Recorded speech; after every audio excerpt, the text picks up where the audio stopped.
In the first few hours of Dissidia Duodecim Final Fantasy, you might be struck by how little has changed since the first Dissidia.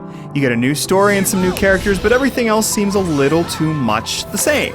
The game is slow to show you the great new stuff, so give it time, and you'll see how much there really is to enjoy that's new. There are tweaks to the story mode structure and to the fighting system. There's a cool new quest creation mode. There's a new way to enjoy the local multiplayer if you have buddies to hook up with.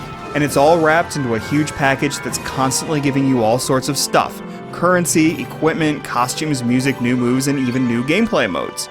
Duodecim keeps you hooked with its never-ending rewards, its fun battle system, and its awesome good looks. Been a while since we've seen anything but puppets. One thing that won't hook you is the story.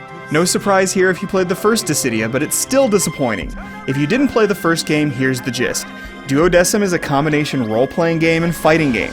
It takes popular characters from the main Final Fantasy games and throws them into a story about the forces of Cosmos versus the forces of Chaos. It's all fan service meant to pit your favorite Final Fantasy characters against each other. The gameplay is really great. The story gluing it together is not. There are a couple of story modes, the main one following the new Dissidia heroes, Tifa, Yuna, Vaughn, Lightning, Kain, and Laguna. The Cosmos team seeks to defeat Chaos and discover the source of the enemies called mannequins that are invading the land. There's a lot of shallow talk of friendship and loyalty where all the characters use a lot of words to say nothing of any meaning. It's a shame considering there's a lot of storytelling. It just comes across as bad fan fiction.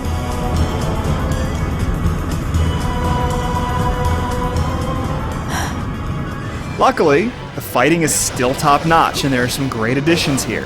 Battles take place in spacious arenas where you can run and flit about. Your attacks differ depending on whether you're on the ground or in the air.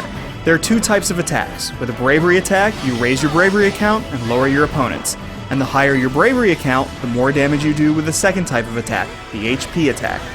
Other features of the fighting system also return. The powerful, awesome-looking quick-time events called EX attacks and cross-arena chases. There are some nice new features too. You can call in assistance from a support character. If you activate EX mode at the right moment, you can slow down time and bash on your enemy. You can break your foe out of EX mode by attacking with your support character. These features add a few more tactical possibilities, but don't overcomplicate things. Then there are the new characters, which are all really good.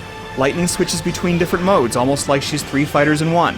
Laguna is a ranged specialist who tosses grenades and fires a shotgun blast among multiple tricks. They all feel good and quite different from each other. There you go!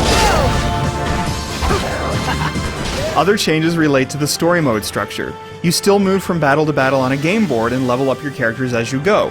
But between boards, you roam about an overworld. Here you can purchase specialty items from Moogles and attack orbs that combine to form chain skills. You use those skills to chain multiple battles into a single sequence, which earns you rewards faster. You can also open treasure chests here, but otherwise, the overworld doesn't add much, though it's kind of nice to run around and listen to the gorgeous soundtrack. Party battles are a more important addition, though it takes time for the game to introduce them.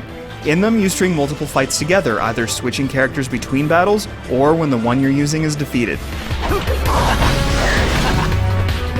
There's other new stuff too. The local multiplayer is great, and now players can party up and take part in tournament battles. It's too bad there's no online play, but the multiplayer runs smoothly, and as before, you can fight the ghosts of other players if your buddies aren't around. Another new feature is creation mode, in which you can make your own quests. It's surprisingly robust, and while it's a little clunky, it's pretty easy to figure out. There's a lot more to this package too. In Labyrinth mode, a deck of cards determines how you will equip characters and who they fight. And then there are the frequent rewards, Moogle messages, one-off battles, and arcade mode. This is a big game. Yes, much of it's recycled, but there's enough that's new and different to keep Duodecim from feeling like a simple rehash. There are some other imperfections like the camera. It might give you a good view of walls and ceilings, but nothing else in some of the indoor arenas. Dissidia Duodecim Final Fantasy is at its best in the open environments that give you lots of room to maneuver. But this is still a great game. It's beautiful to look at, it's fun to play, and its system of payoffs keeps you staring at the screen for hours at a time. Duodecim lures you in with the fun combat, and once it captures you, it makes it hard to escape.